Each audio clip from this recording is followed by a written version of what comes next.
Rain on glass. A young restaurateur in work jeans waits at the host stand. The host smirks. A quiet man steps in, her low-key billionaire husband. He looks around, voice calm, and clears the house. Staff out. Guests comped. Dignity first. But then, boom, a viral clip twists the truth. Hate floods in. The eviction clock starts ticking. Vendors pull out. A health inspector shuts them down over tiny lapses. And a whisper grows. Was this takedown staged by someone else? They move the fight to a chapel, training, pop-ups, a pay-it-forward wall for seniors and vets. Live cameras on, every fix in the sunlight. An unexpected apology, a city watching. If kindness is the new standard, will it be enough to beat the smear, reopen in time, and save every job? Or will the doors close for good? The rain drummed steadily against the windows of Heart and Hearth, casting shifting shadows across the polished wood floors. June Hart Whitaker pulled her cardigan closer, droplets still clinging to her shoulders as she stepped into the warm glow of the restaurant's foyer. The familiar scents of herbs and roasted garlic wrapped around her like a welcome embrace, mingling with the subtle aroma of simmering stock and fresh-baked bread that had become the signature perfume of the space she'd helped create from nothing. She'd spent weeks perfecting the chicken and dumplings recipe, testing different flour blends until the dumplings were cloud-light, adjusting the broth until it struck the perfect balance between richness and clarity. She'd tried cake flour that made them too delicate, bread flour that made them chewy, and finally settled on a custom blend that created the perfect texture. Tonight, she just wanted to experience it as a guest would, to sit at one of the honey-colored wooden tables and taste her creation as it was presented to paying customers.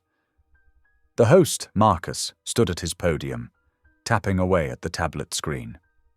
His crisp black shirt contrasted sharply with the burnished copper fixtures of the host stand.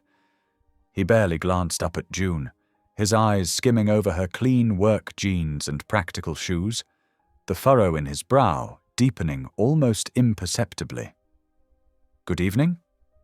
June said warmly, tucking a strand of damp hair behind her ear. "Table for one, please."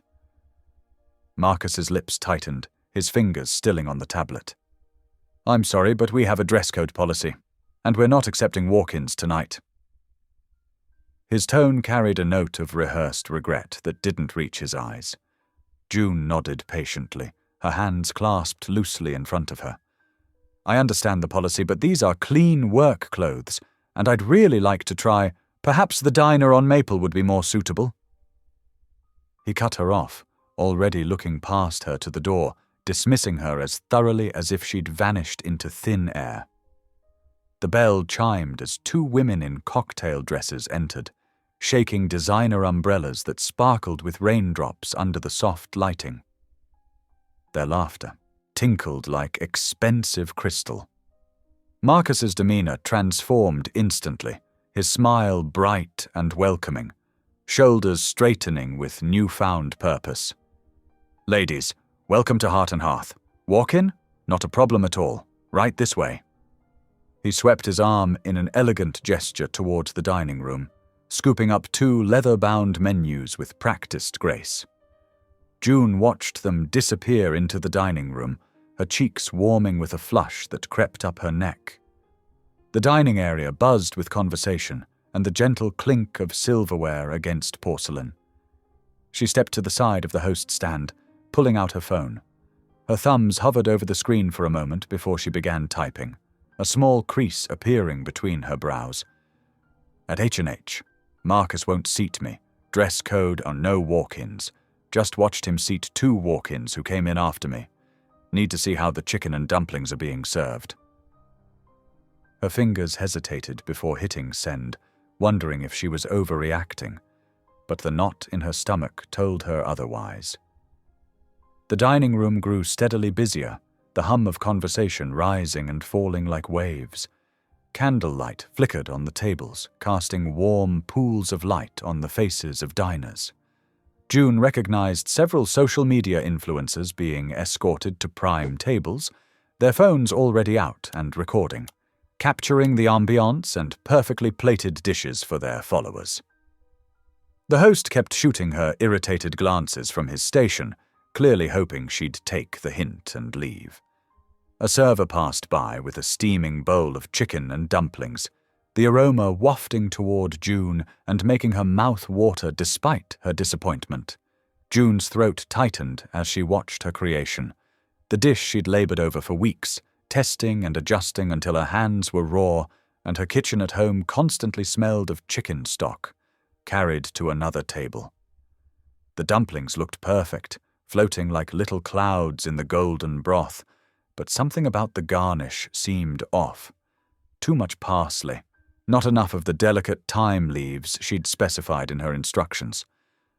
Her phone buzzed in her palm, the screen lighting up her face in the dimly lit foyer. Caleb's response was simple. "I'm 2 blocks away." The 3 words sent a small wave of relief through her chest, knowing she wouldn't have to face this alone much longer.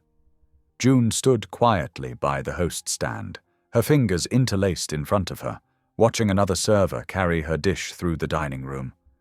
A couple at a nearby table exclaimed with delight as their food arrived, the woman immediately angling her phone for the perfect shot.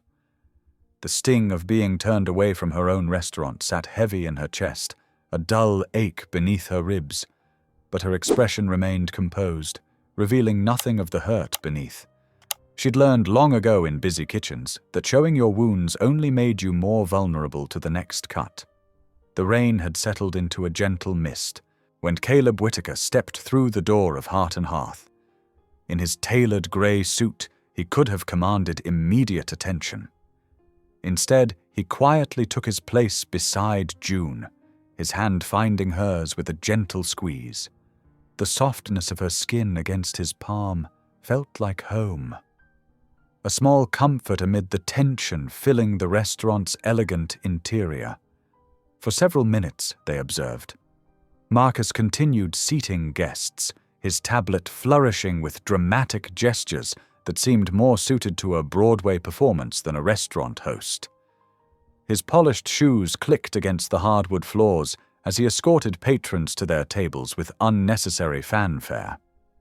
A group of young professionals in jeans, nicer than June's, but still denim, were welcomed warmly, their credit cards and designer watches apparently offsetting the casual attire that had been deemed unacceptable for June.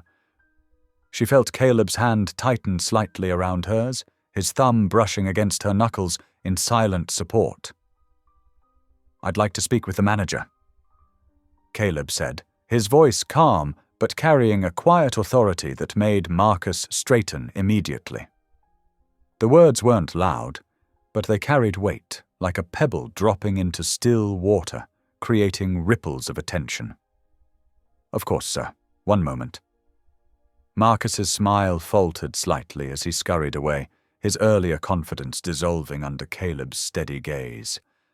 The manager, Bradley, appeared quickly, weaving between tables with practiced efficiency. His silk tie matched the restaurant's color scheme perfectly, and his cufflinks caught the light from the overhead chandeliers. "How can I help you this evening?"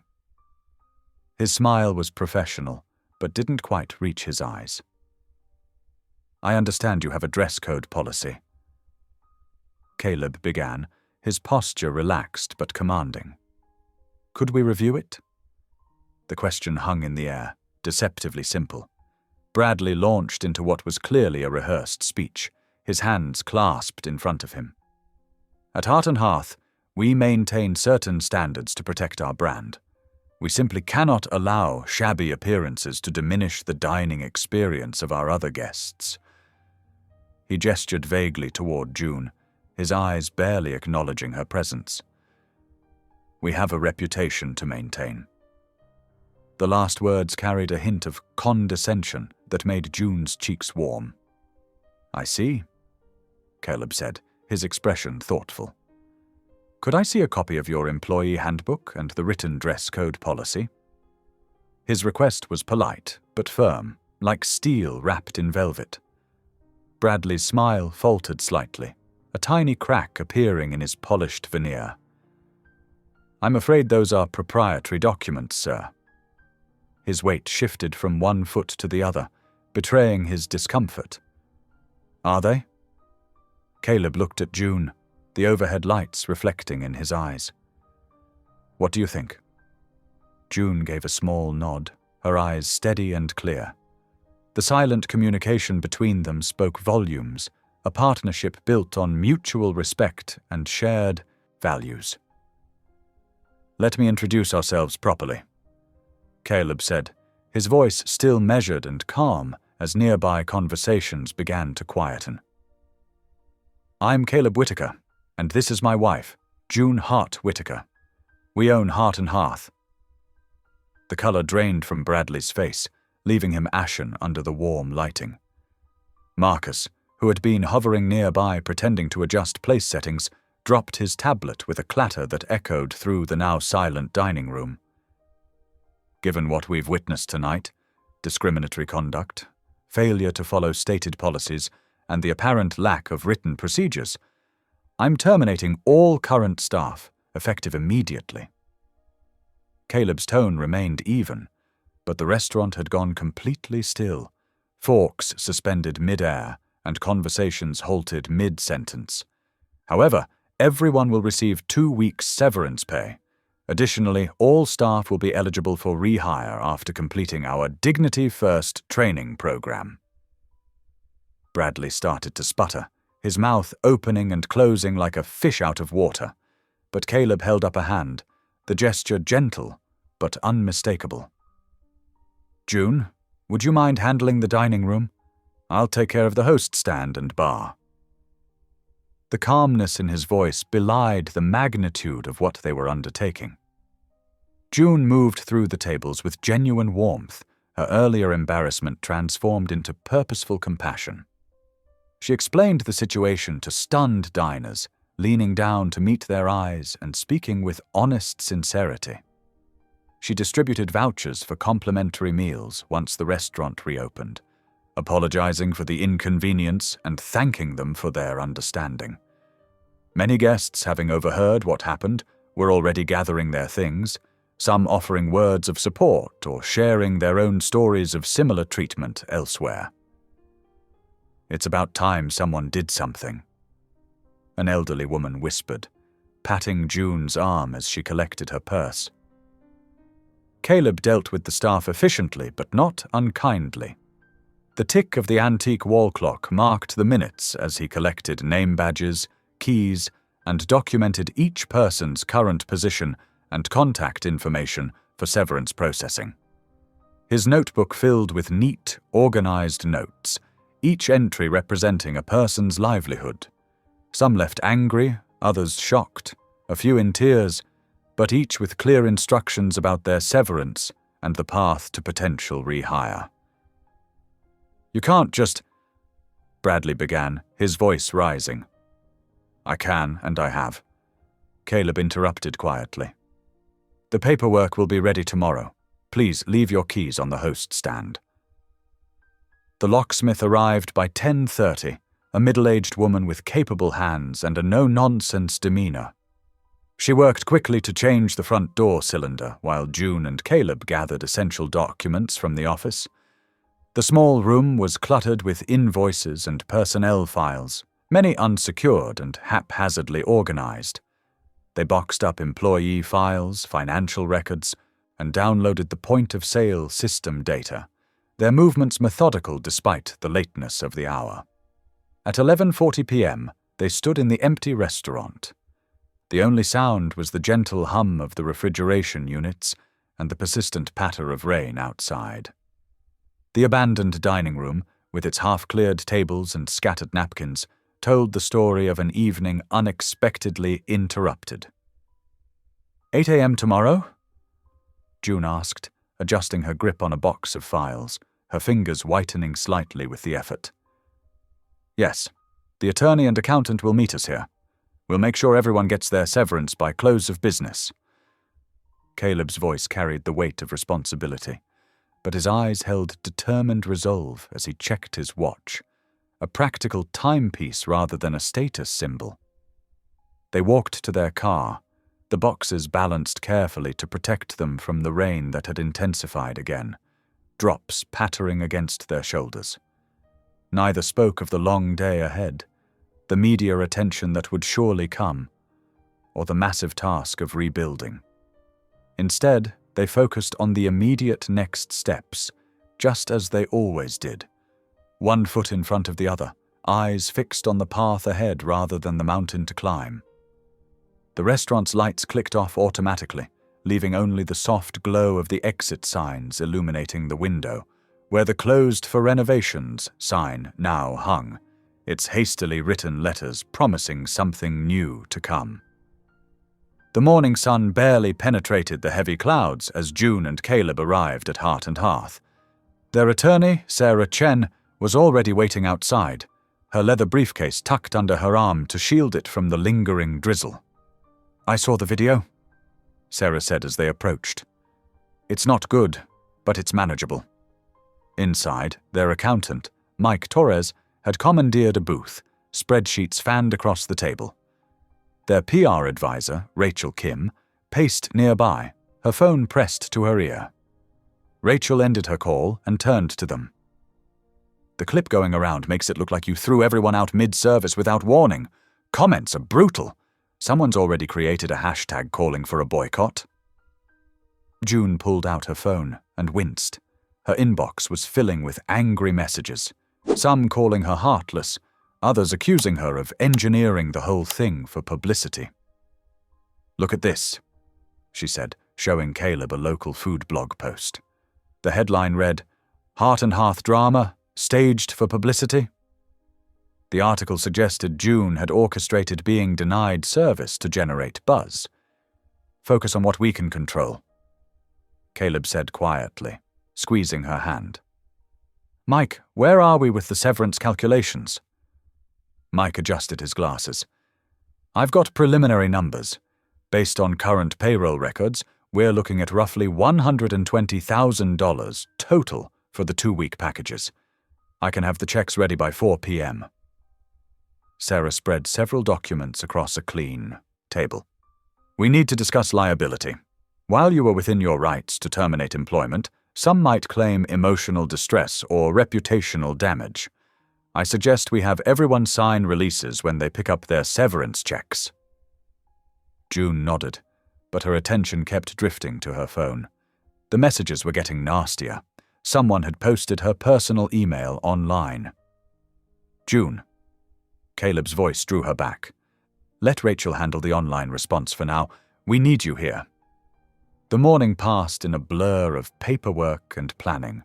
Rachel drafted responses to media inquiries while Sarah prepared the release forms. Mike disappeared into the office to process payroll, emerging occasionally to verify employment dates. At 1 p.m., Sarah called them over with a concerned expression. "We have a problem," she said, pointing to a clause in the lease agreement. "There's a continuous operation requirement. If you close for more than 24 hours without prior notice to the landlord, you're in default after 72 hours. "That means we have until Sunday evening," Caleb said, checking his watch. June felt her stomach tighten. "We can't possibly restaff and retrain by then." At 2:30, they called the landlord, Mr. Peterson. His voice was cold and businesslike over the speakerphone.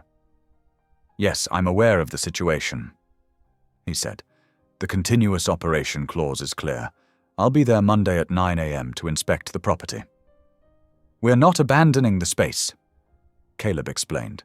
"We're reorganizing our operations to better serve the community." "The lease doesn't make exceptions for good intentions, Mr. Whitaker. Monday, 9 a.m. The call ended with a click.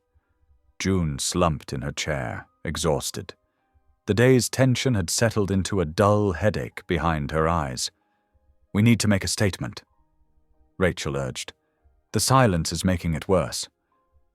June straightened up and opened her laptop. Her fingers hovered over the keyboard for a moment before she began typing. The words came slowly but surely. We closed to protect dignity. All employees received severance and will be offered retraining. Rachel read it over her shoulder. It's very brief. It's true, June said firmly. Schedule it for 6 p.m. Caleb was already gathering his things. I made some calls earlier. The chapel on Maple Street might have space we can use for training. They're expecting us. As they prepared to leave, Mike emerged with a stack of checks, each in its own envelope with release forms attached. Sarah had arranged for a notary to be present when employees came to collect their severance. June took one last look at her phone. The angry messages continued to pour in, but she felt steadier now. They had done the right thing, even if some people couldn't see it yet. Ready? Caleb asked, holding the door. June nodded, stepping out into the afternoon light. The rain had finally stopped, though puddles still dotted the sidewalk. As they drove toward the chapel, she watched the familiar streets of their neighborhood slide past, wondering how many of their former employees lived nearby, how many had families depending on them, how many might give them a second chance. The chapel's spire came into view, its simple lines a stark contrast to the modern buildings surrounding it. June felt a flutter of hope. Maybe this modest space would be perfect for beginning again, for teaching what they'd always believed, that every person deserved to be treated with dignity, regardless of what they wore or how they looked. The statement was scheduled, the severance was ready, and they had a potential training space ahead of them. It wasn't much, but it was a start. The chapel doors creaked open, the sound echoing through the quiet afternoon as Pastor Ron welcomed them inside. His weathered face broke into a kind smile, crow's feet deepening around his eyes, a lifetime of joy and sorrows etched into each line. "Come on in, folks. Let's see what we can do to help," he said, ushering them in with a gentle wave of his calloused hand. The fellowship hall wasn't fancy, just worn linoleum floors that had seen decades of church potlucks and pale yellow walls decorated with children's artwork. But it was clean, spacious, and bathed in warm light streaming through the simple stained glass windows. Folding chairs stood stacked against one wall like silent sentinels, and a slightly outdated projector hung from the ceiling, ready for service. "It's not exactly five-star dining," Pastor Ron said with a self-deprecating chuckle, running a hand through his silver hair that caught the afternoon sunlight. "But it's got heart. Sometimes that's what matters most." His eyes sparkled with sincerity as he gestured around the humble space. June walked the perimeter slowly, her footsteps echoing slightly as she mentally arranged the space, fingers tracing invisible patterns in the air. "It's perfect, actually," she said, her voice warming with enthusiasm. "We can set up the chairs in a circle, make it feel more like a conversation than a lecture. People open up more when they don't feel like they're being talked at." Caleb was already down on one knee, checking the electrical outlets and tapping at his phone to test the Wi-Fi connection. His practical mind whirred with possibilities as he nodded approvingly. This could work for both training and the Sunday listening session. The acoustics are surprisingly good, too. Pastor Ron nodded, his posture relaxed but dignified. "My congregation includes plenty of seniors and veterans who'd appreciate being heard, speaking as one myself." He touched the Vietnam veteran pin on his lapel with reverence, a brief shadow crossing his face before his expression softened again. "Sometimes all people need is a chance to share their story. That's what builds community, after all." June pulled out her phone and the employee contact list she'd carefully compiled, spreading the papers on a nearby table. Her hand trembled slightly as she dialed the first number, a mixture of determination and anxiety playing across her features. Each call followed a similar pattern: surprise in the voice at the other end, hesitation that hung heavy in the air, then cautious agreement that made June's shoulders relax incrementally. A few calls went straight to voicemail, the automated voices seeming particularly hollow in the quiet chapel space. "Hi, Marla. This is June Whittaker," she said after the beep, trying to keep her voice steady and professional. "We're offering paid retraining starting tomorrow at 9 a.m. at Maple Street Chapel. I hope you'll join us. We'd really value your experience." She ended the call with a soft sigh, knowing the former manager probably wouldn't show, but feeling the importance of extending the invitation nonetheless. Caleb worked his phone too, his deep voice a gentle rumble in the background as he organized tomorrow's breakfast with methodical precision. 24 assorted pastries, coffee service for 30, and yes, those sticky name tags should work fine. Could you deliver by 8:30? Perfect, thank you. He jotted down notes in his small leather notebook, each item neatly checked off. While they talked, Pastor Ron wheeled out a whiteboard from a side storage room, its metal frame slightly squeaky but sturdy. "Found this in the Sunday school room. Markers are fresh. The kids haven't gotten to them yet." He chuckled, eyes twinkling with grandfatherly warmth. "Those little ones can turn anything into art supplies if you're not careful." June began unpacking her tote bag, spreading materials across a folding table with careful attention to order.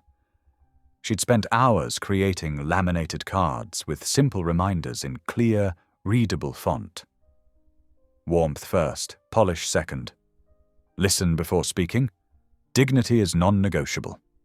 Each card represented their values distilled to their essence, touchstones for the journey ahead. The severance confirmation forms made a thick stack, the reality of their decision made tangible in neatly printed pages. Each detailed the 2 weeks' pay, the signed release, and the invitation to return after completing the program. June paperclipped them into neat packets, taking extra care to ensure everything was perfectly aligned, as if the orderliness of the papers could somehow make the difficult situation more manageable.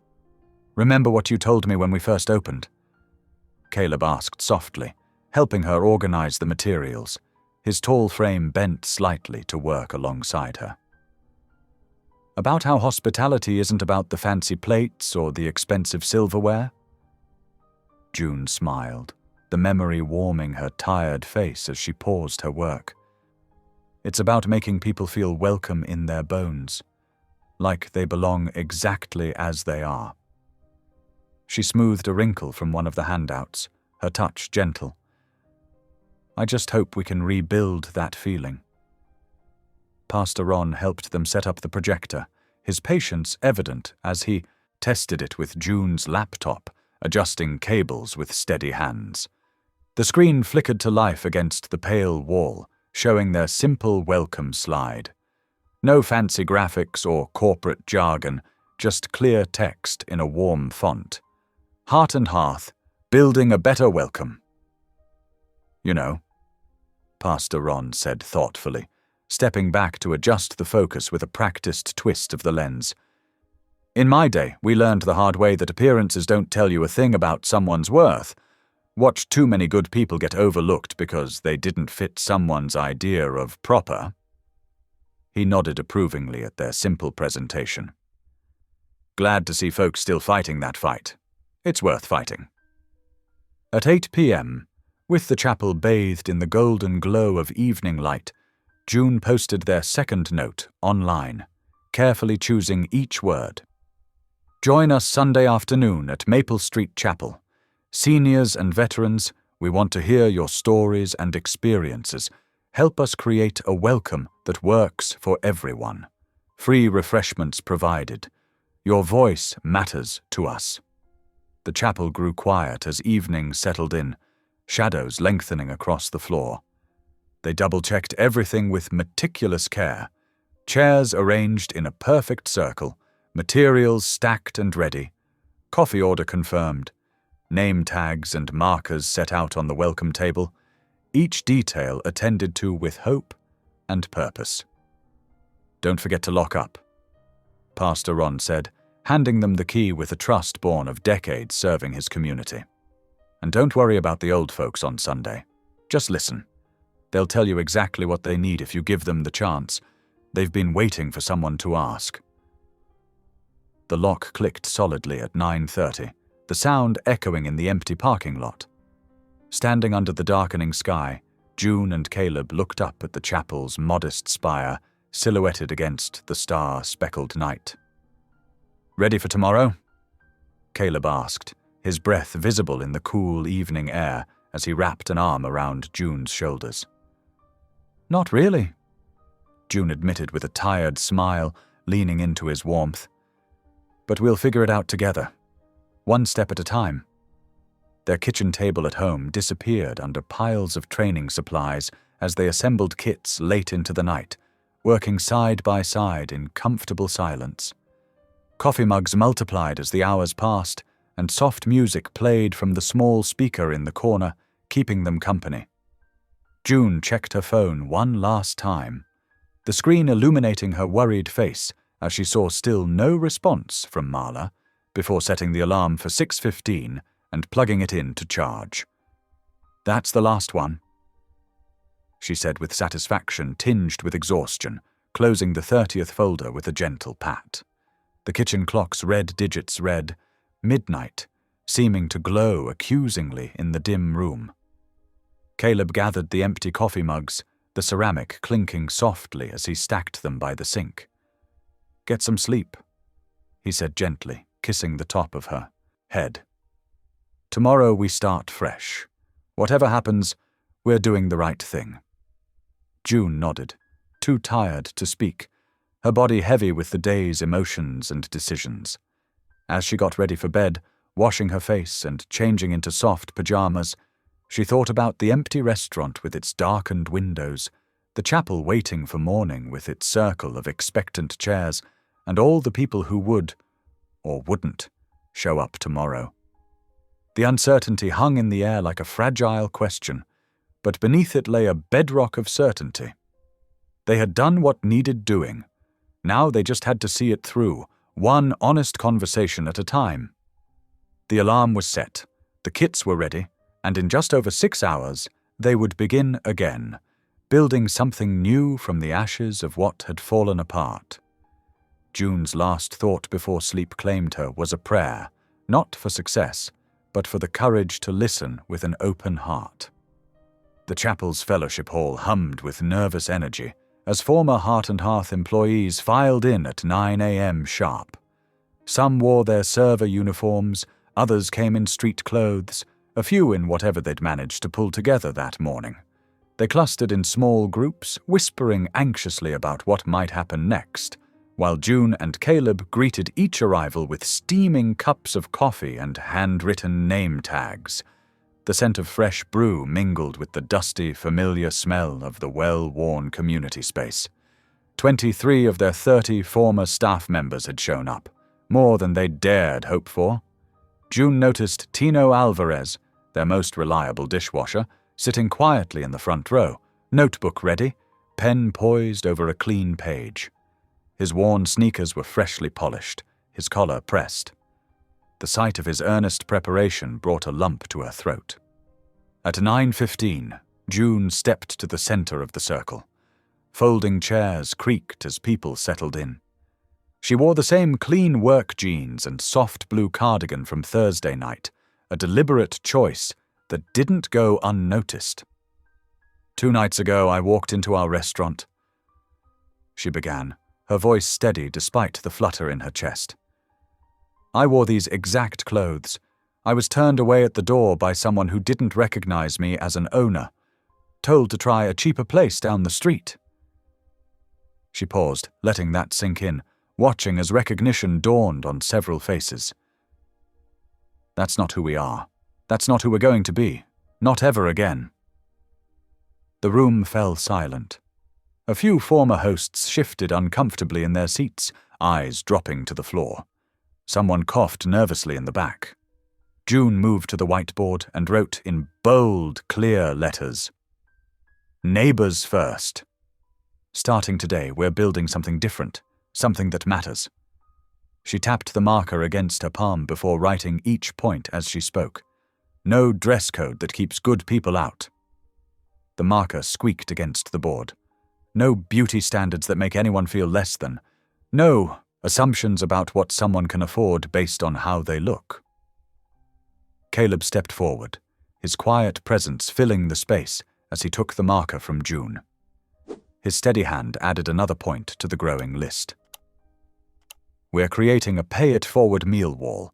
Customers can pre-purchase meals for neighbors in need. No questions asked, no judgment, no complicated forms, just good food for good people having a rough time.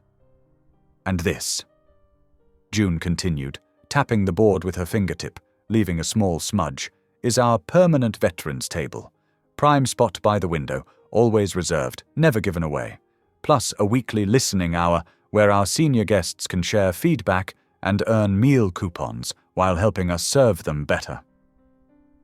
The room began to buzz with quiet conversation. June could feel the energy shifting, uncertainty giving way to curiosity. Tino raised his hand, a slight tremor betraying his nervousness. Ms. Whitaker, can I help demonstrate something I think is important? June nodded, surprised and touched by his initiative. Of course, Tino, the floor is yours. Tino stood up, straightening his shoulders.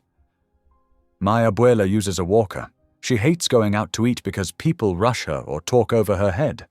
May I show everyone how we should handle seating someone like her? Please, June said, gesturing to the demo area they'd set up with tables and chairs borrowed from the chapel storage room. Tino grabbed a folding chair to use as a pretend walker. His movements transformed, becoming those of an attentive server. He moved deliberately, making eye contact with his imaginary guest, speaking clearly but not loudly. Welcome to Heart and Hearth. Would you like to set your own pace, or would you like an arm for support? Either way is perfectly fine. The room watched in rapt attention as he demonstrated proper pacing, careful attention, and genuine warmth. No rushing, no fake smiles, no condescension, just honest human connection with someone who needed a little extra time. Perfect, June said when he finished, a smile reaching her eyes. That's exactly the spirit we're looking for. Did everyone notice how Tino slowed down without making it obvious? How he made eye contact instead of looking past her? How he gave choices instead of assumptions? That's dignity in action. The next hour focused on practical exercises. They practiced greeting guests of all abilities, handling dietary restrictions with respect instead of annoyance, and ensuring everyone felt genuinely welcome, not merely tolerated. June watched as former servers who'd once rushed through interactions now took their time, finding the humanity in each practice scenario. After lunch, hearty sandwiches and fresh fruit Caleb had ordered from a local deli. He addressed the group about reopening plans. Sunlight streamed through the high windows, casting warm patches across the worn carpet. Everyone who completes this training and signs our new values charter will be first, in line for rehire, he explained, his deep voice carrying easily to the back row. And you'll start at $2 per hour above your previous rate, with guaranteed minimum hours per week. A ripple of surprise went through the room. June noticed several people sitting up straighter, paying closer attention. A couple of servers who'd been skeptical all morning exchanged hopeful glances. But at 2 p.m., her phone buzzed with concerning emails. Their produce supplier wanted payment up front from now on. So did their meat vendor. The viral video had spooked them about the restaurant's stability. Even their long-time relationships weren't enough to maintain credit terms. June pulled Caleb aside, showing him the messages in the quiet corner by the water fountain. They needed quick cash flow to maintain their supply chain, or the reopening would stall before it started. She grabbed the whiteboard marker and sketched out a solution. A pop-up event right here at the chapel next Saturday. Simple menu, she explained to the group when they reconvened, tracing her finger along the hastily drawn diagram. Comfort food done right. 3 mains, 2 sides, 1 spectacular dessert. Show the community what real hospitality looks like before we even reopen our doors. The energy in the room shifted from uncertainty to possibility. Tino immediately volunteered to help organize the dishwashing station, and others began offering ideas for the menu and service flow. Someone suggested live streaming parts of the event to rebuild community trust. Another proposed handwritten thank you notes for each guest. At 4:30, as golden afternoon light slanted through the windows, June handed out the day's homework assignment. "Observe any public space for 1 hour," she instructed, passing out small notepads. "A bus stop, a coffee shop, a doctor's waiting room. Note where dignity is served and where it's denied. The small moments that make people feel seen or invisible. We'll discuss your findings tomorrow." She pulled out her phone and crafted a post about Sunday's listening hour. "Veterans and seniors, join us tomorrow at 2 p.m. at Grace Chapel. Help shape the future of Heart and Hearth. Your stories matter. Your comfort matters. Your opinions will change how we serve. Light refreshments served. Transportation available. Just call." As people gathered their things to leave, chatting in pairs and small groups with renewed purpose, June noticed Tino lingering by the whiteboard, studying the "Neighbors First" policy written in bold letters. His fingers lightly traced the words, as if memorizing them by touch. The simple phrase represented everything they were fighting to build. Not just a restaurant where food was served, but a place where everyone belonged, exactly as they were, with all their beautiful complexities and imperfections. The afternoon sun slanted through the chapel windows, casting long golden rays across the simple fellowship hall where, just hours before, they'd begun rebuilding not just a restaurant, but a community centered on human dignity. One slow walker, one dietary restriction, one pay-it-forward meal at a time. The chapel's fellowship hall filled slowly at first. A few early arrivals trickled in just before 1 o'clock, hesitating at the doorway until June warmly welcomed them inside.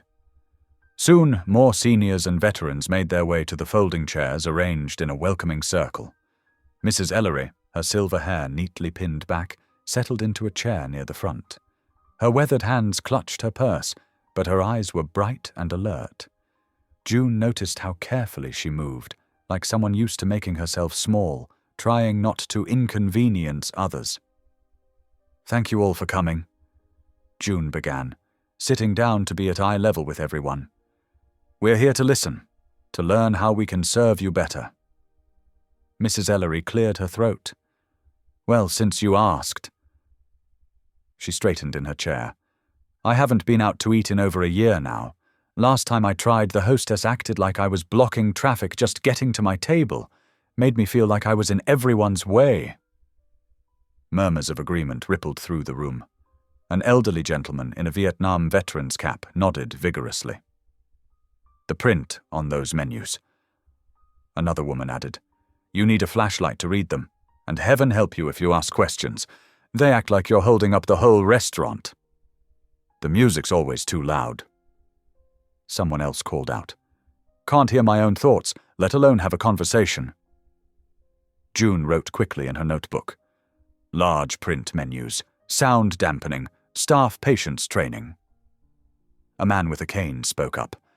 "And those hidden charges, service fees, automatic gratuities, special event prices, you never know what the real cost will be until the bill comes." "Transparent pricing," June noted. "No surprises." Mrs. Ellery leaned forward. "You know what I miss? Taking my time. Nowadays, they're clearing your plate before you've set down your fork. Makes me feel rushed, unwanted." Caleb, who had been quietly observing from the back, moved to stand beside June.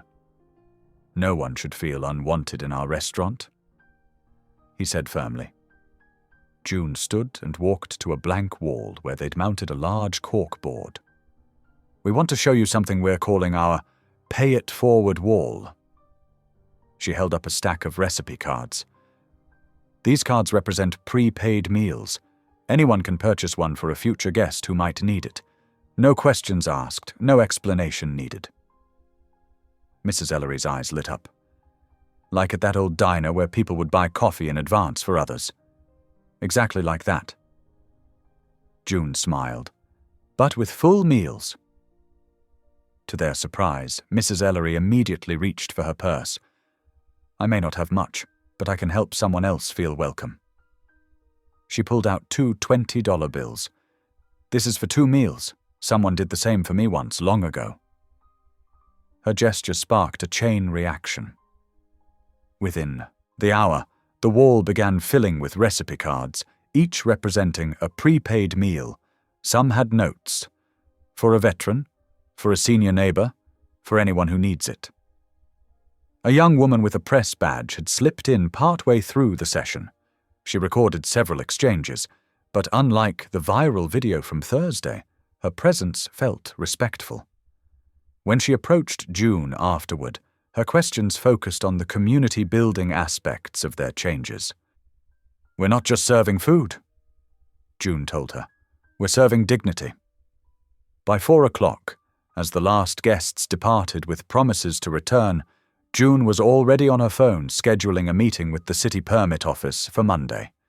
They'd need proper authorization for the chapel parking lot pop-up next Saturday. Caleb sat at a folding table, laptop open to an auto sales website. His restored 1967 Mustang, a passion project he'd barely had time to drive, was being listed for sale. They needed immediate capital for cash-on-delivery vendor terms, and the car would more than cover it. You love that car, June said softly, touching his shoulder. I love what we're building here more, he replied, hitting the post button.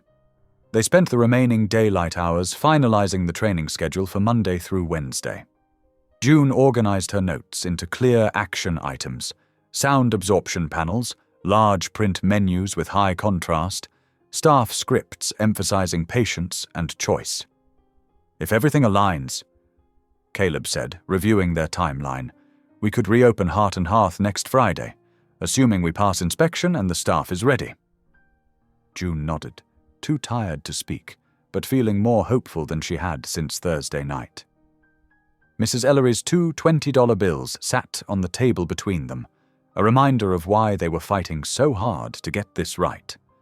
The setting sun painted the chapel windows in warm amber, casting long shadows across their scattered notes and training materials. They had a long week ahead, but today's listening session had confirmed what they already knew. Their community needed this. Needed them. Needed a place where everyone could feel at home. June arrived at the chapel precisely at 8 o'clock Monday morning, her arms full of training materials. The morning sun streamed through the stained glass windows, casting colorful patterns across the worn carpet, where she'd set up chairs in a horseshoe pattern.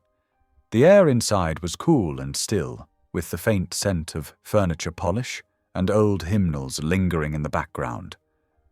"Good morning, everyone," she called out as the trainees filed in, their footsteps echoing softly against the wooden floor.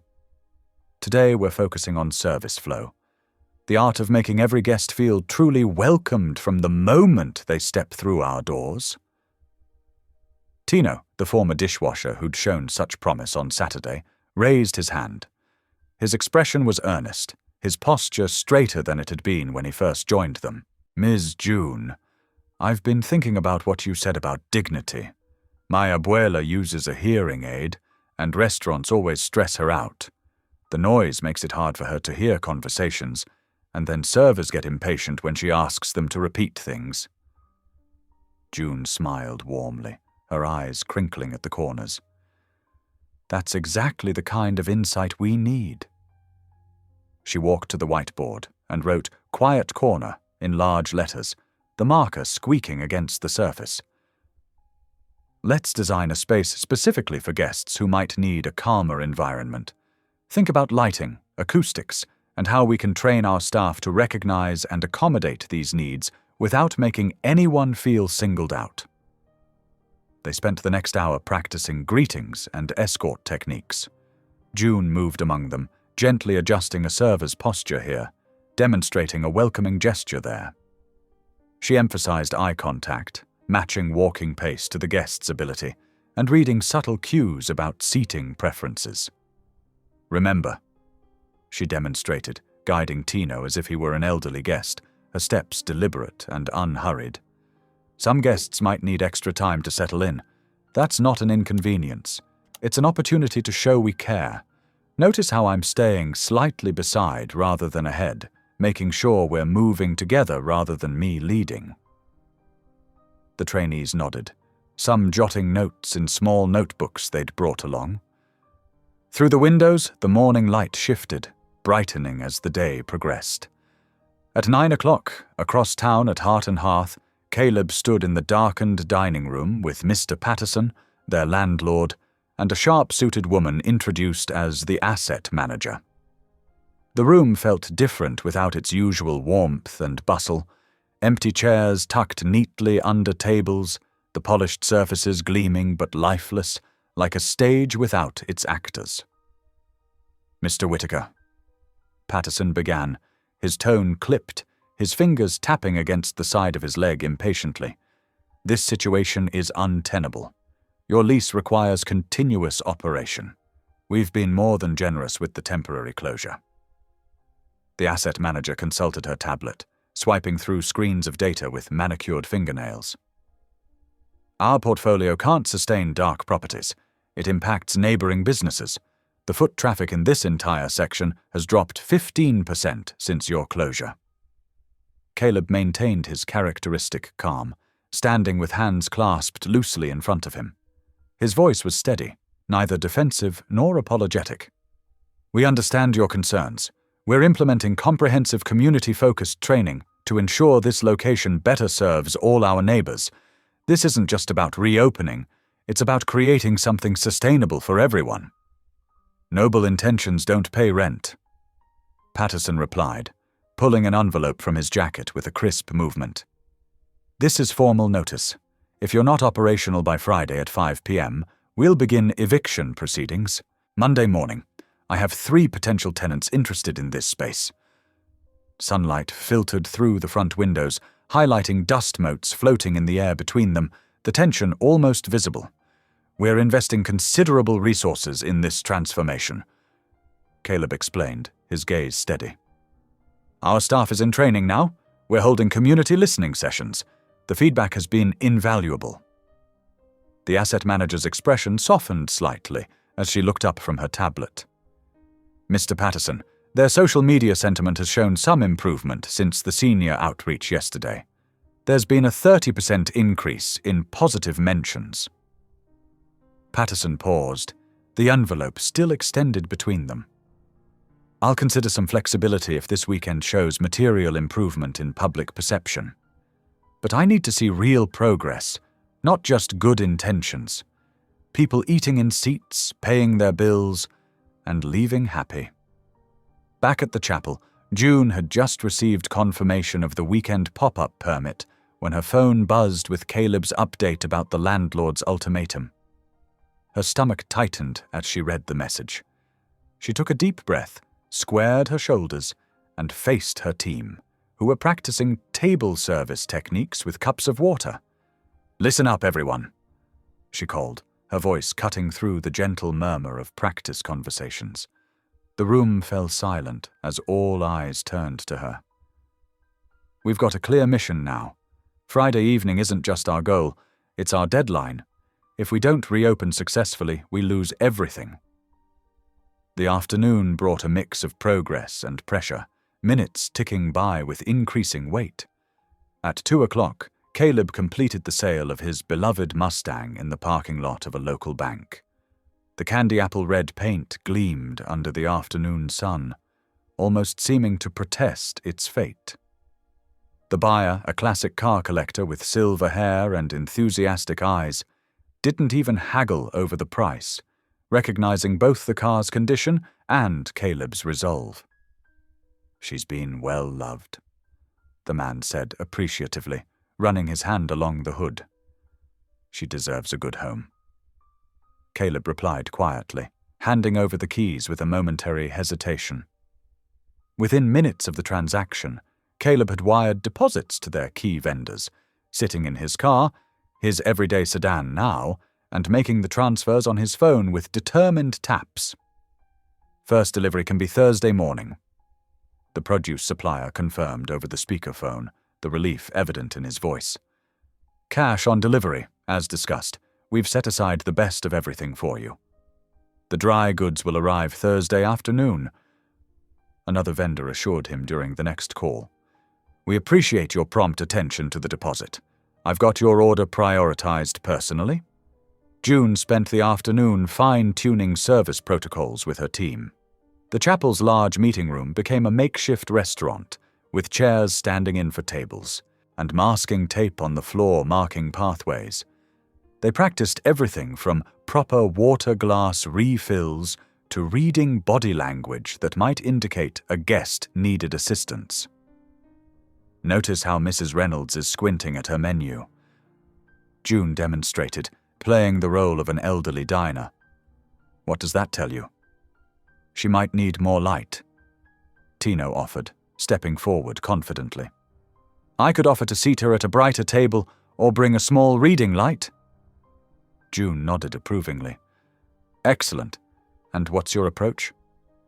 I'd be discreet, he said. Maybe something like, would you prefer a table with better lighting, ma'am? We want you to be comfortable.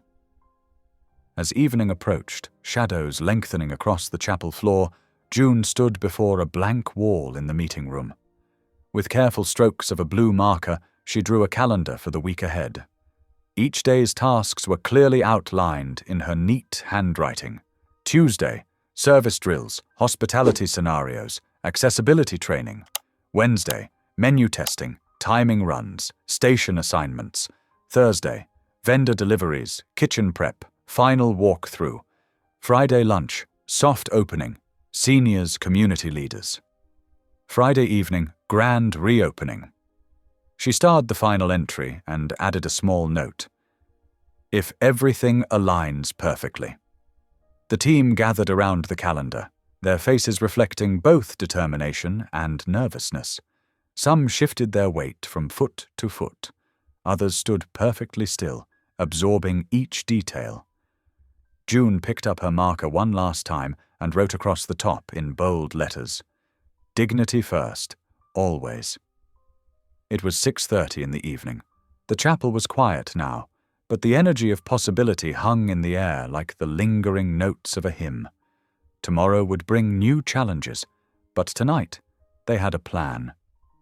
June stepped back and looked at her calendar one final time, then gathered her things to head home, the papers rustling softly in the silence.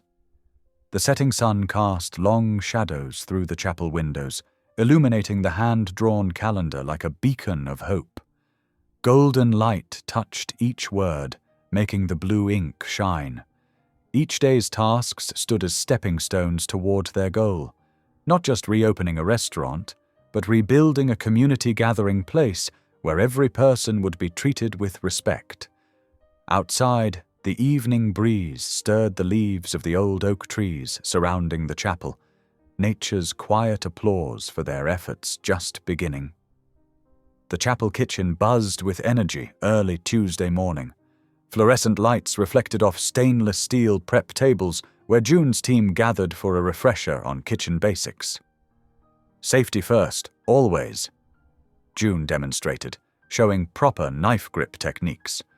Keep your fingers tucked, like this. She moved the blade in smooth, controlled motions through an onion. Steady pace, no rushing. Better to take an extra minute than risk injury. Tino watched intently from his position near the front. His earnest attention caught June's eye, and she smiled. Tino, would you like to demonstrate cross-contamination prevention for everyone? He stepped forward confidently, grabbing a fresh cutting board and gloves. First thing, different boards for different foods. He placed a green board beside a red one. Green for vegetables, red for raw meat. Never mix them. June nodded approvingly as Tino walked the group through proper hand-washing technique and glove changes. His natural teaching ability shone through as he explained each step clearly. And here's something new we're implementing. June announced. We call it the guest pause rule. If someone needs extra time or assistance, everything else pauses. Period. The food can wait. People come first. She moved to a large stockpot simmering on the stove. Speaking of people first, this is our new home soup. She ladled portions into small bowls. $6, sized and priced for folks on fixed incomes. Try it. The staff sampled the soup, chicken, vegetables, and tender dumplings in a rich broth. Appreciative murmurs filled the kitchen. This is amazing, one server said. Like something my grandmother would make. That's exactly the idea, June replied. Comfort food that makes everyone feel at home. Across town, Caleb sat in a sunny coffee shop with Ms. Laird, a retired health inspector with sharp eyes and precise movements. She methodically reviewed their documentation. Your basic framework is sound, she said, adjusting her reading glasses. But you're missing 2 critical log templates. She pointed to gaps in the paperwork. You need separate temperature logs for cooling and reheating. And these sanitizer test strips, she held up a bottle. The concentration indicators are worn off. Caleb took detailed notes. We'll correct these immediately. Anything else? Ms. Laird picked up a spray bottle. This cleaning solution isn't properly labeled. You need content, concentration, and date mixed on every bottle. Thank you for catching these details, Caleb said. We want everything perfect before reopening. Back at the chapel, June worked with the afternoon shift on service techniques. They practiced escorting guests with mobility challenges, learning to adapt their pace and offer support without hovering. Remember, June emphasized, never move someone's walker cane or wheelchair without explicit permission. These aren't just tools, they're extensions of personal space. She hung a prototype sign for the veterans table, featuring simple language and clear directions. Reserved for those who served. Please let us know how we can make your visit more comfortable. The afternoon light faded into evening as June created laminated reminder cards for the serving stations. Offer aisle seats first. Ask before clearing plates. Match your speaking volume to your guest's comfort level. At 9:15, June pulled out her phone. She'd been thinking about Marla all day. The former. Manager's experience could be valuable if she was willing to embrace their new approach. June typed carefully. There's a place for you if you're willing to learn. She hit send and watched the message status change to delivered. The read notification didn't appear. June packed up her notes, turning off lights in the chapel kitchen that had become their temporary home. The day's work was visible everywhere. New safety posters, training materials, and reminder cards covered the walls. In the kitchen, fresh labels adorned spray bottles, and updated log sheets waited in their holders. Every detail represented another step toward their goal of creating a truly welcoming space for all. The empty chapel was quiet now, save for the soft hum of the refrigerator keeping tomorrow's practice ingredients fresh. Each task completed today brought them closer to reopening, but more importantly, closer to their vision of a restaurant where dignity came first. The chapel kitchen hummed with activity as June arranged sample plates for the morning's menu test. Steam rose from perfectly portioned dishes while seniors filed in, greeting each other with warm smiles and gentle waves. Welcome, everyone, June said, her voice carrying across the room. Today we're testing our new menu items. Each of you has 3 wooden tokens to vote for your favorites. Mrs. Ellery settled into a chair near the front, her walker tucked safely beside her. Everything smells just like home cooking should. June moved between tables, explaining each dish. Here's our signature chicken and dumplings, tender meat, fresh vegetables, and dumplings made from scratch each morning. She gestured to the next plate. These are our meatloaf minis, perfectly sized for lighter appetites. And for dessert, fresh berry cobbler with a buttercrumb topping. The seniors sampled each dish thoughtfully. Many took notes on the comment cards June had provided. The wooden tokens began clinking into mason jars, labeled with each dish's name. "The dumplings are just like my mother used to make," one gentleman said, dropping his token into the chicken and dumplings jar. "Not too doughy, not too thin." Mrs. Ellery savoured her meatloaf mini. "Finally, a portion that doesn't make me feel wasteful. And the texture is perfect for those of us with dental work." By 11:30, the voting was clear. The chicken and dumplings, meatloaf minis, and berry cobbler had won by comfortable margins. June noted the specific feedback: less pepper in the gravy, extra soft vegetables in the chicken dish, smaller berry pieces in the cobbler for easier eating. At noon, the space transformed for a simulated lunch service. Tino took his position at the expo station, calling out orders with quiet confidence.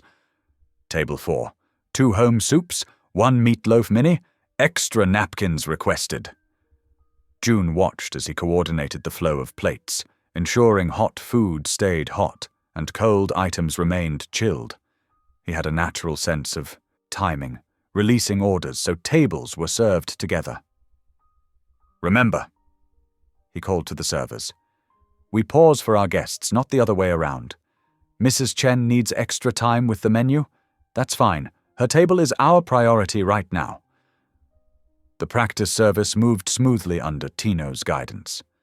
When a server struggled with carrying 3 plates, he quickly stepped in to demonstrate a better technique. His leadership style was gentle but effective. At 3:30, June's phone buzzed with a news alert. The local reporter who'd attended Sunday's listening session had published a new article. She read it aloud to the staff. "Heart and Hearth rebuilds with dignity at its core. Local restaurant owners June and Caleb Whitaker have turned a crisis into an opportunity for community connection.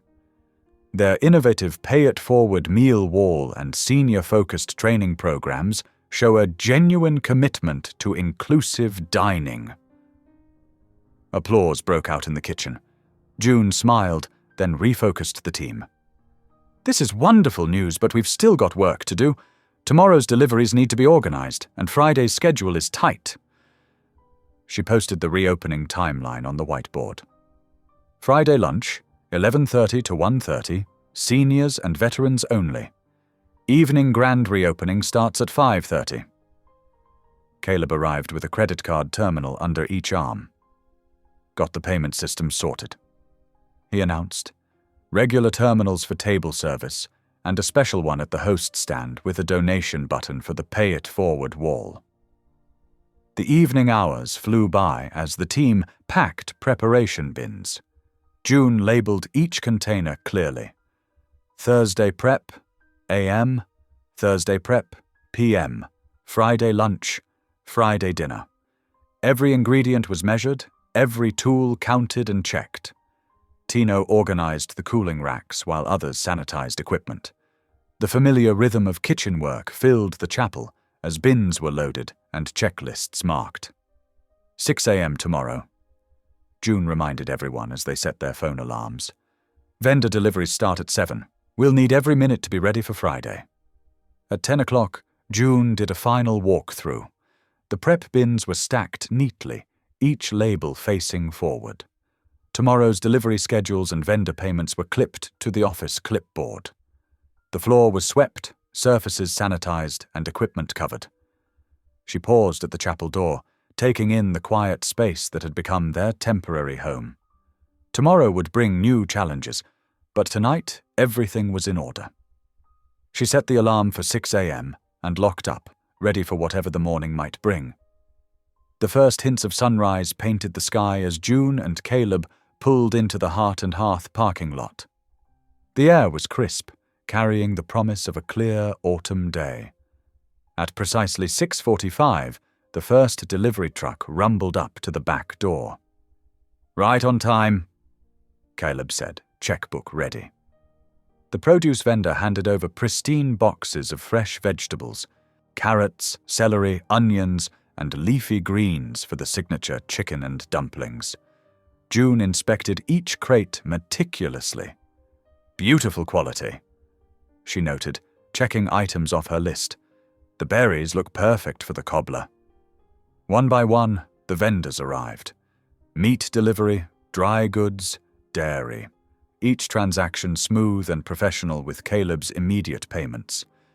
The kitchen came alive as staff transferred items to their proper storage locations, following the reorganized system they'd practiced at the chapel. At 9:15, Ms. Laird arrived for her informal inspection. Her experienced eyes scanned every surface, pausing at the newly labeled spray bottles. "Much better," she said, nodding approvingly.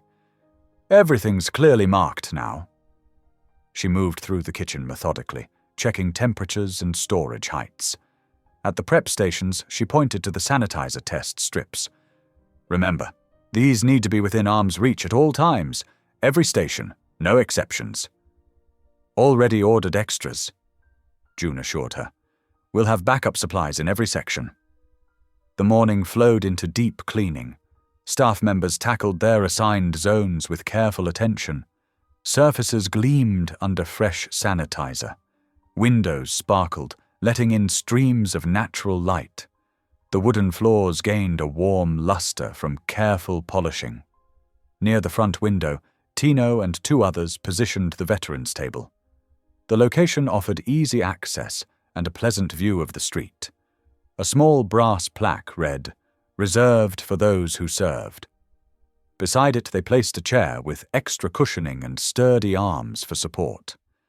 At the host station, June hung the framed Neighbors First charter. The simple wooden frame matched the restaurant's warm tones, while the clear, dignified text spelled out their commitments. "Welcome all. Serve with respect. Honor every story." "It looks right there," Caleb said softly. "Like it's always belonged."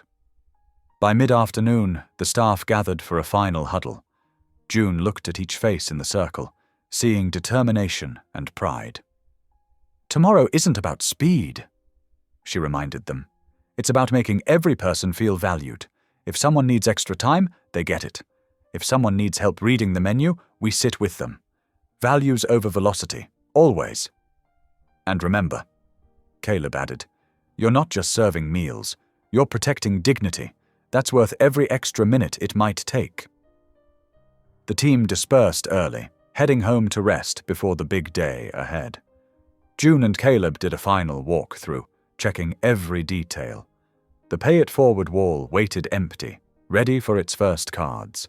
The menu boards displayed clear prices with no hidden fees. Every table had a laminated card explaining their commitment to unhurried service. At home, they laid out their clothes for morning. June chose clean, dark jeans and a simple blue button-down shirt. Caleb selected khakis and a plain sweater. No flashy logos, no designer labels, just neat, honest clothing that wouldn't intimidate anyone. They stood together in their quiet bedroom. Caleb took June's hand, and they bowed their heads in a brief prayer. Words weren't needed. Their hearts held all their hopes for the reopening. By 10 o'clock, they were in bed. Alarms set for early morning. Back at Heart and Hearth, the restaurant stood silent and ready. Moonlight slipped through spotless windows, touching the veterans' table, the freshly polished wood, the carefully arranged chairs. Everything waited, perfect and still, for tomorrow's new beginning. Friday morning's first light had barely touched the windows of Heart and Hearth when June and Caleb arrived. By 11, the dining room hummed with anticipation as seniors and veterans began gathering for the soft opening lunch. Mrs. Ellery arrived first, her walker carefully guided by Tino, who remembered their training perfectly, maintaining eye contact, matching her pace, never rushing.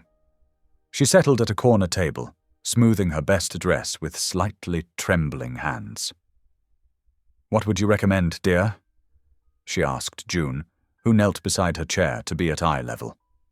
"Our home soup today is chicken and rice," June replied warmly. "Made it myself this morning." The lunch service moved at an intentionally gentle pace. Staff remembered their training, offering arms for support, pulling chairs out fully, speaking clearly while facing guests directly. The room filled steadily but remained calm, conversations flowing easily across tables. When Mrs. Ellery's soup arrived, she took one spoonful and paused, her eyes glistening. "Just like my mother used to make?" she whispered. After finishing, she made her way to the pay-it-forward wall, reaching into her small purse. With careful handwriting, she filled out a recipe card. "For any grandparent eating alone." She pinned it up, adding a $20 bill. "Nobody should have to eat by themselves," she said firmly, patting the card. The afternoon reset was thorough but upbeat. During staff meal, June noticed everyone sitting together. No divisions between front and back of house. Tino shared his grandmother's tamale recipe while helping portion the evening's vegetables. At 5:15, the brass quartet, all retired service members, began warming up in the foyer. Their soft scales and tuning notes added a gentle energy to the pre-opening buzz. They wore simple black shirts with military branch pins, lending dignity without flash. Mrs. Ellery returned for the ribbon cutting, now dressed in a crisp blue suit that spoke of special occasions past. At 5:30, she gripped the oversized scissors while June steadied her elbow. The ribbon fell to enthusiastic applause, and the quartet launched into a measured rendition of "America the Beautiful." The dining room filled steadily. Every server remembered. Values over velocity. Water glasses stayed full, bread baskets were replenished without asking, and no one was rushed through their meal.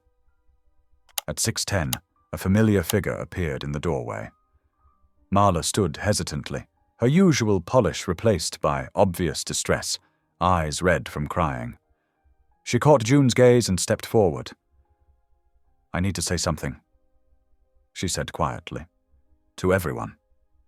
June handed her the microphone they'd used for the ribbon cutting. Marla's hands shook slightly as she gripped it.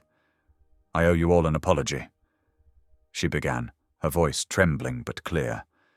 "I was the manager who enforced rules about appearance over human dignity. I turned people away because they didn't fit my image of what our guests should look like." She paused, gathering strength. "I was wrong. I'd like to reapply after completing the retraining program, not as a manager but as someone who needs to learn what service really means." The spontaneous applause that followed seemed to surprise her. Several guests stood, including Mrs. Ellery, who reached for Marla's hand. The moment's warmth was interrupted at 7:05 by the arrival of a city health inspector, clipboard in hand. "Anonymous complaint," they explained professionally. "Standard procedure requires immediate inspection." June and Caleb accompanied the inspector through each area. They maintained courtesy, answering questions directly and providing documentation. But at the temperature logs, the inspector frowned. "2 incomplete entries here," they noted, pointing to blank spaces in the morning prep sheet. In the prep area, they discovered an unlabeled spray bottle near the sink. At 7:40, the inspector closed their notebook. "These are minor but legitimate violations," they stated. "I'll have to order temporary closure until the paperwork is corrected and we complete a re-inspection." June addressed the dining room with quiet dignity. "Due to some documentation issues, we need to close for the evening. All meals tonight are complimentary." She paused, fighting to keep her voice steady. "Thank you for sharing this evening with us." The guests departed with understanding murmurs and gentle pats on staff shoulders. Mrs. Ellery hugged June firmly before leaving. "You'll fix it," she whispered. "We'll be back." By 10:15, June's phone pinged with an email from the landlord. The message was brief but clear. Default proceedings would begin Monday. Near midnight, June sat on a milk crate in the alley behind the restaurant, surrounded by her staff. The brass quartet had stayed, their instruments now quiet beside them. Tino passed around cups of coffee from the kitchen's last pot. Marla sat slightly apart but present, her designer dress incongruous on another milk crate. The night air carried a chill, but no one moved to leave. They sat in shared silence, shoulders touching, united in their setback, but not surrendering to it. The pay-it-forward wall was visible through the kitchen window, Mrs. Ellery's card still pinned in place, a reminder of why they'd started this journey. June woke before her alarm, her mind replaying the previous night's defeat in exhausting detail. She'd barely slept, tossing and turning until nearly 3 in the morning. The morning light filtering through their bedroom curtains felt accusatory rather than welcoming. At 7:30 she called Pastor Ron, her voice rough from lack of sleep. "I need your wisdom," she said simply. "Come to the chapel." He replied, his calm voice steadying her slightly. 9 o'clock. We'll sort this out together. The chapel's fellowship hall felt different in the morning light. Emptier, more sobering. Pastor Ron had already set up 3 chairs in a small circle and had coffee brewing in the ancient percolator that lived in the kitchen. June sank into one of the metal folding chairs, clutching her coffee cup like a lifeline. Caleb sat beside her, his usual composed demeanor showing cracks of fatigue and frustration. "I failed them," June said finally, breaking the heavy silence. "All those promises about dignity and doing better, and we couldn't even keep proper temperature logs." Her voice cracked on the last words. Pastor Ron, who'd been watching them quietly, leaned forward in his chair. "Tell me something," he said, his voice gentle but direct. "When you're developing a recipe, do you get it perfect the first time?" June shook her head. "And when it's not quite right, do you give up cooking forever?" "Of course not," June replied. "I adjust, test again, keep working until—" She stopped, seeing where he was leading.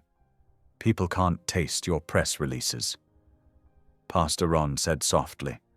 "They can't taste your perfect paperwork, but they can taste your love. That's what brings them back." Caleb straightened, his expression hardening. "We should fight this legally. The complaint was clearly retaliatory, and the landlord's jumping on a technicality." "No," June interrupted, something shifting in her expression. "No more hiding behind lawyers or closed doors." She stood up, pacing as her thoughts crystallized. "We need to go the opposite direction. Complete transparency." "What do you mean?" Caleb asked. "We live-stream the fixes," June said, her voice growing stronger. "Every single violation, fixed in public view. Show exactly how safety and dignity work together. Let people see the real work, not just the polished result." Pastor Ron nodded slowly, a smile creeping across his weathered face. "Fix it in the sunlight." June's energy was building now. "We'll do it in the parking lot. Make it an event. Show people exactly what food safety looks like, why it matters, how we maintain it." "Ms. Laird," Caleb said suddenly, "the retired inspector. She could supervise, give it credibility." They spent the next hour making calls. Ms. Laird agreed immediately, her voice warm with approval at the transparency approach. By noon, they had a plan. Fix It in the Sunlight would happen Sunday afternoon, with every step documented and shared. June sat at one of the fellowship hall tables, drafting a post on her laptop. She read it aloud as she wrote, "Dear neighbors, on Friday night, we failed a surprise health inspection. The violations were real and legitimate. These are basic safety requirements that protect you, our guests.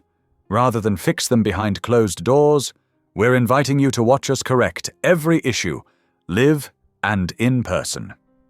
Join us Sunday at 2 p.m. in the Heart and Hearth parking lot. Retired City Inspector Ms. Laird will supervise and explain each requirement. We'll demonstrate proper temperature logging, chemical safety, and sanitizer testing. This isn't about putting on a show. It's about showing our work, the real daily commitment to serving you safely and with dignity. Your neighbors, June and Caleb. Caleb read it over, then pulled up his laptop to schedule the live stream. Short, clear, honest. He nodded. Just like everything else we're trying to do. They spent the afternoon gathering supplies.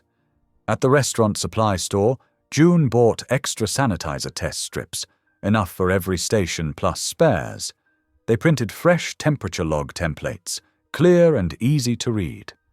At the office supply store, they found bright, durable labels for spray bottles and assembled new signage explaining food safety procedures in simple terms. Pastor Ron helped them set up a basic outdoor workspace in the parking lot, tables, chairs, and a pop-up tent for shade. They positioned everything so the live stream would capture both the technical details and the human interaction.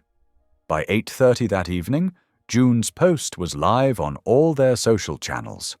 Caleb had the streaming setup tested and ready. The comments began trickling in, cautious but hopeful. Finally, someone showing us the real work. Looking forward to learning about food safety. Mrs. Ellery says she'll be there with her bridge club. June set their alarm for 7 the next morning, then sat on their back porch with Caleb, sharing the day's last cup of coffee. The night air carried the scent of approaching autumn, and somewhere in the distance, a train whistle echoed, lonely but determined, like their own journey forward. "Think this will work?" Caleb asked quietly. June considered for a moment. "I think it's true to who we are," she answered. "That's all we can be." They headed inside, leaving their empty coffee cups by the sink. Tomorrow would come early, bringing its own challenges and chances. But for now they had a plan, they had their principles, and they had each other. The Sunday afternoon sun cast long shadows across the Heart and Hearth parking lot as neighbors began arriving well before the scheduled live stream. They came bearing unexpected gifts, toolboxes, homemade pies, and encouraging smiles. Mrs. Ellery's bridge club set up folding chairs in a neat semicircle, their white hair gleaming in the autumn light. June watched in quiet amazement as volunteers arranged folding tables and testing stations. Tina was already there, carefully organizing sanitizer test, strips, and temperature logs with the precision of someone who understood their true importance. Ms. Laird arrived at 12:45, her clipboard tucked under one arm and reading glasses hanging from a chain around her neck. She reviewed the setup with approving nods, pausing to adjust the angle of the demonstration table for better visibility. At exactly 1 o'clock, Caleb started the live stream. The comment section immediately filled with greetings and heart emojis from local viewers. June stepped in front of the camera, wearing her usual work jeans and a clean cardigan. "Welcome to Fix It in the Sunlight," she said simply. "We're here to show you exactly how we're correcting Friday's violations and why these safety measures matter for every meal we serve." Ms. Laird took center stage, holding up a spray bottle. "First, let's talk about proper chemical labeling," she began, her voice clear and teacher-like. "Every cleaning product needs clear identification, not just for inspectors, but for everyone's safety." She demonstrated the correct labeling procedure while staff members followed along at their stations. The camera zoomed in as they carefully wrote out contents and safety warnings on bright new labels. "These aren't just stickers," Tino explained to the viewers, his natural warmth coming through. "They're like promises. When I grab a bottle, I need to know exactly what's inside so I can protect our guests, and my co-workers too." June had set up a large corkboard labeled Receipts of Care, where completed temperature logs and safety checklists were being pinned. Each document represented a tangible commitment to guest safety. As the demonstration continued, a familiar face appeared at the edge of the crowd. The local reporter who'd covered their training sessions moved through the gathering, her expression urgent. She pulled June aside, phone in hand. "You need to see this," she said quietly, showing June a series of emails. "A PR firm has been shopping around a story package about Heart and Hearth. They're trying to paint you as corporate bullies, the anonymous complaint. Part of their strategy. June's hands tightened around her clipboard, but her voice remained steady. Do you know who's behind it? Before the reporter could answer, Caleb approached with his phone out. Just got this from Miguel at Freshline Produce, he said, forwarding an email to June. It was from the same PR firm, attempting to recruit vendors to amplify chaos around Heart and Hearth's closure. The email signature linked the firm to Bistro Marcel, an upscale competitor across town. Their attorney, reached by phone, reviewed the evidence and gave quick approval to share the redacted documents. June posted them with a simple statement. This is what we're fighting. Not each other, but the idea that restaurants can't succeed by serving everyone with dignity. The livestream chat exploded with support. Local food bloggers began sharing their own experiences with the PR firm. The narrative was shifting in real time, from scandal to solidarity. At the demonstration tables, work continued steadily. Miss Laird showed proper temperature logging techniques, while seniors from the neighborhood asked thoughtful questions. Tino led a station on sanitizer testing, explaining the process in clear, relatable terms that had viewers commenting, "Finally, someone making this make sense." The afternoon sun was lowering when a black SUV pulled into the parking lot. The landlord stepped out, his expression unreadable as he observed the scene.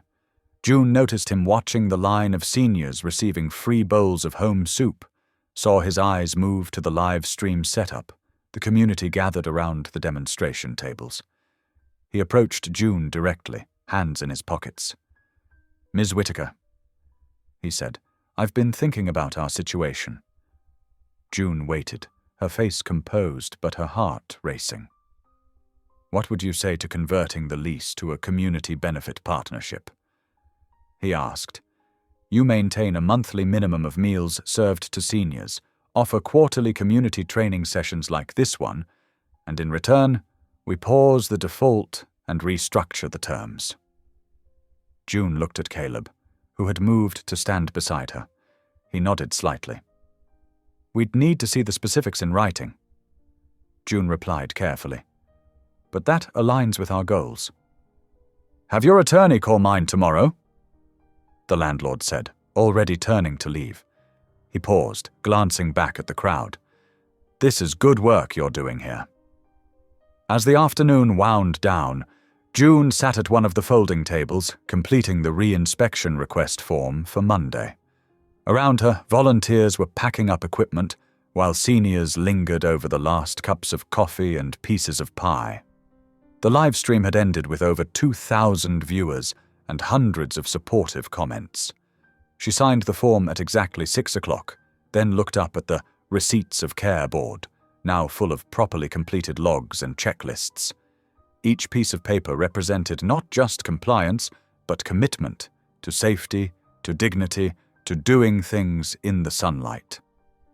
Monday morning arrived with a gentle rain, washing away the chalk markings from yesterday's demonstrations in the parking lot. June arrived at the restaurant at 8:30, her simple cardigan already damp from the short walk from her car. The Receipts of Care board still hung proudly, its papers rustling slightly in the draft from the door. At 9 o'clock sharp, their attorney's office buzzed with activity. Legal assistants shuttled drafts back and forth as they crafted the lease addendum. The language was clear and direct. Heart and Hearth would serve a minimum of 200 subsidized senior meals monthly and host quarterly community training sessions on restaurant hospitality and Dignity First service. In exchange, the default proceedings would be withdrawn, and the lease would be restructured as a community benefit partnership. Simple terms, strong impact, their attorney said, reviewing the final draft. This could become a model for other restaurants. By 11:45, the document was in the hands of the landlord's legal team. June paced the restaurant floor, straightening chairs that didn't need straightening, while they waited for a response. At 11:58, the email arrived. Terms acceptable in principle, proceeding with formal documentation. Caleb found June in the kitchen, where she was triple-checking temperature logs. "It's happening," he said softly. "We're staying." The health inspector arrived precisely at 1:30, clipboard in hand. June and the team walked her through each corrective action. Every spray bottle bore clear, detailed labels. Temperature logs showed consistent monitoring. The sanitizer test strips were properly stored at each station. "Much better," the inspector noted, signing off on the re-inspection. "This is what we like to see." After the inspector left, June sat in the quiet dining room, looking at her phone. The message to Marla felt heavy with possibility. 5 p.m. at the chapel. Just us." The response came quickly. "I'll be there." The chapel's fellowship hall was bathed in late afternoon light when Marla arrived.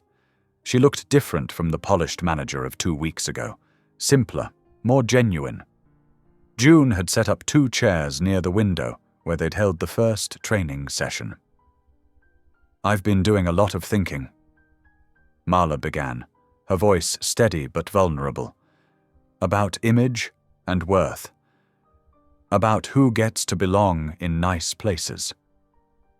They talked for an hour about prejudice and pressure, about the cost of exclusion. When Marla asked to record a statement, June simply nodded and stepped back. Marla spoke directly to her phone's camera. 2 weeks ago, I denied June Whittaker a seat in her own restaurant because she wasn't dressed appropriately. I was wrong. Not just about who she was, but about what hospitality means. I've learned that true service isn't about appearances, it's about dignity. June could have fired me and walked away. Instead, she created a space for growth and learning. I'm grateful for the chance to do better. The video posted at 6:30. Within minutes, local social media lit up with shares and supportive comments. "We all can grow" became a trending phrase, accompanied by stories of personal change and second chances. At 7 o'clock, June and Marla sat in the restaurant office, a new contract between them. Accessibility and Care Lead, the title read. Marla's hands trembled slightly as she signed. "The training starts tomorrow," June reminded her gently. "Same as everyone else. I wouldn't want it any other way," Marla replied. The team gathered around the big table in the dining room, building the weekly schedule. Tino would lead the kitchen training. Marla would work with the front-of-house staff on accessibility protocols. They set the reopening for Thursday at 5:30, giving themselves time for final preparations. As night fell, the staff moved through their tasks with quiet purpose. Glasses emerged from the dishwasher to be polished to a perfect shine. Chairs were aligned just so. The receipts of care board was updated with fresh logs. In the soft lamplight, June sat at the bar, a small card before her. Her pen moved slowly, carefully forming each letter. Reserved for anyone ever denied a seat. The words carried the weight of her own experience, transformed into welcome. The card would become a plaque, mounted prominently near the host stand. But for now, it was a promise written in ink, as simple and true as the values they were building, one chair at a time. Tuesday and Wednesday flowed together in a rhythm of preparation and practice. Over the next 2 days, the team deep-cleaned, practiced quiet room service, and rebuilt muscle memory. Every corner of Heart and Hearth gleamed with renewed purpose. Thursday morning arrived crisp and clear. At 11 o'clock, June stood at the host stand with her final checklist, Tino at her side. They walked through each station methodically. "Sanitizer strips?" June asked. "Fresh at every station," Tino confirmed, pointing to the neatly mounted dispensers. "Temperature logs?" "New sheets clipped and ready, thermometers calibrated." They continued through the list.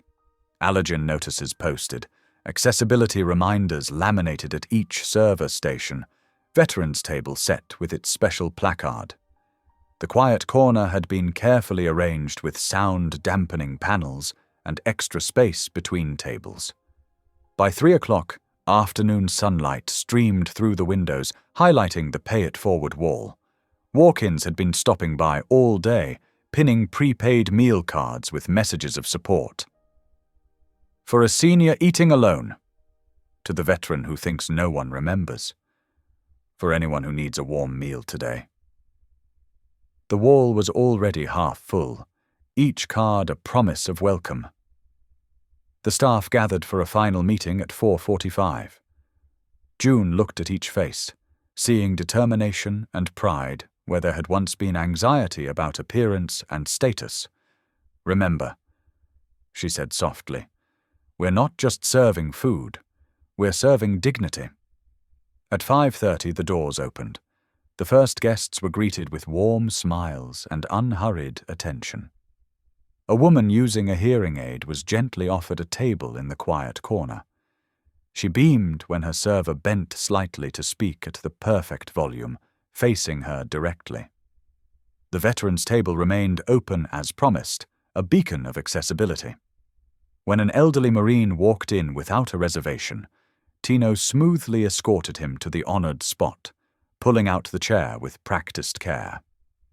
Throughout the evening, staff took turns serving the veterans' table, each interaction marked by genuine respect. A young server named Sarah learned that one guest had served in Korea. She listened intently to his story while refilling his water, never rushing. At 7:15, City Council member Thompson arrived unannounced. June greeted her with the same warm welcome extended to every guest. As they walked to a table, the council member noted the posted temperature logs and the clear allergen information. "This transparency initiative is remarkable," she said, gesturing to the public safety documentation. "It turns requirements into relationships. I'd like to nominate Heart and Hearth for next month's Community Renewal Commendation." "Thank you," June replied simply. "We believe good service should be clear and kind." The evening's rhythm stayed steady and sure. Marla, in her role as accessibility and care lead, demonstrated the new standards with natural grace. When she spotted an elderly woman with a walker approaching the entrance, she moved quickly but calmly to assist. "May I help you find a comfortable seat?" Marla asked, making eye contact and smiling. She walked beside the guest, matching her pace, never rushing ahead or taking control of the walker. The woman settled into her chair with dignity, her mobility aid placed precisely where she could reach it. The dining room hummed with conversation and clinking plates. Laughter rose and fell like music, not the forced chuckles of formal dining, but the genuine warmth of people feeling at home. Every server moved with purpose, but without hurry, giving each table the gift of time and attention. The kitchen maintained its own measured pace. Tino called orders with clarity, making sure each plate left his station perfect and properly timed. The new guest pause rule meant no plate was rushed, no corner cut. By 10:30, the last desserts were served to a fully booked dining room. June watched as a young family shared a berry cobbler with their grandmother, who had been welcomed earlier with particular care when staff noticed her hearing aid. At 11 o'clock, as the last guests said their warm goodbyes, June sat at the quiet bar. She took out a small card and an envelope. The words she had written days ago would soon become permanent, reserved for anyone ever denied a seat. She sealed the envelope carefully, ready for the engraver first thing in the morning. The restaurant settled into midnight silence, holding the echoes of a service that had proved their new vision possible. Every chair stood ready to welcome the next guest, every table prepared to host another story. Through the windows, street lights cast soft shadows on the pay-it-forward wall, where dozens of cards promised meals to strangers who would soon become neighbors. Friday morning dawned clear and bright. June's footsteps echoed on the sidewalk as she made her way to the engraver's shop, her heart beating in rhythm with each step. At precisely 10 o'clock, She stood before the counter, watching as the craftsman unveiled the brass plaque she had ordered. The engraved words shone in the morning light. For anyone ever denied a seat anywhere. June ran her fingers over the letters, feeling their permanence, their promise. The brass was warm to her touch, as if already holding the welcome it would offer. Back at Heart and Hearth by 11, June found Tino waiting with a level and screwdriver. Together they chose the perfect spot, a sunny two-top near the window where natural light would make the brass gleam all day long. Tino worked carefully, measuring twice before making any marks.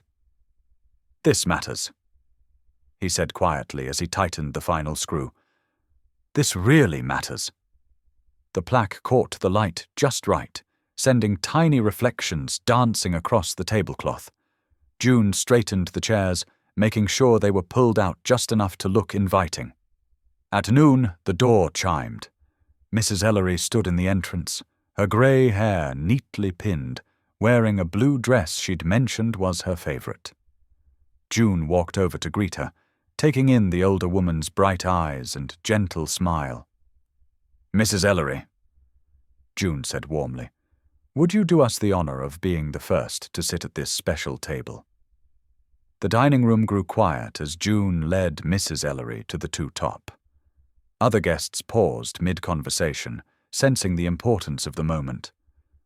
Tino stood nearby, hands clasped respectfully in front of him. Marla watched from her station, eyes soft with understanding.